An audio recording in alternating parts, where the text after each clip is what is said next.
ఒక పెద్ద మనిషి మా తల్లి లాంటి సున్నమ్మ గారు అడిగితే మా అమ్మ గుర్తొచ్చింది. మా అమ్మ పడ్డ బాధ కష్టం.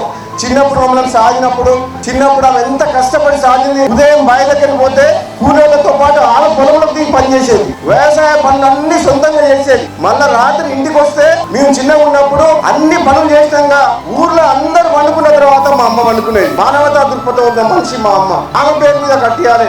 ఎప్పుడు కూడా మేము బతుకున్నంత వరకు మా అమ్మ గుర్తుండాలి ఈ ప్రజలకు. ఈ ప్రాంతం కాదు కానీ చాలా మంది అందరూ మన నల్గొండ జిల్లా నాయకులు నువ్వు ఇన్ని కోట్లు ఖర్చు పెట్టి మా జనగామలో కట్టిస్తున్నావు కదా, నువ్వు ఎంపీగా ఓడిపోయిన తర్వాత స్టార్ట్ చేసినావు కదా, అది నల్గొండలో కట్టియండి అని చెప్పారు. నేను మాట ఇచ్చినా అది మహిళా సొసైటీకి. మళ్ళీ నేను ఎంపీగా పోటీ చేయకపోయినా పర్వాలేదు, రాజకీయాల్లో లేకున్నా పర్వాలేదు, ఒక మహిళలకు ఇచ్చిన మాట తప్పను అడిగిందో మా అమ్మ పేరుగా కట్టిస్తా అని చెప్పినా.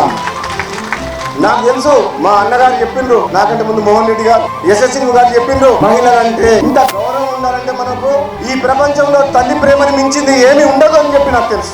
ఈ భూమి ఆకాశం ఉన్నంత వరకు తల్లి అనే ఒక త్యాగం తన పిల్లల కోసం ప్రాణాలు అడ్డు వేస్తుంది. నేను స్వయంగా అనుభవించిన బాధ. కాబట్టి అటువంటి తల్లులకు పేదరికంలో ఉన్నప్పుడు కష్టాలు రావద్దు. అటువంటి వాళ్ళ కోసమే ఈ వృద్ధాశ్రమం కట్టించడం అని చెప్పి తెలియజేస్తున్నాను.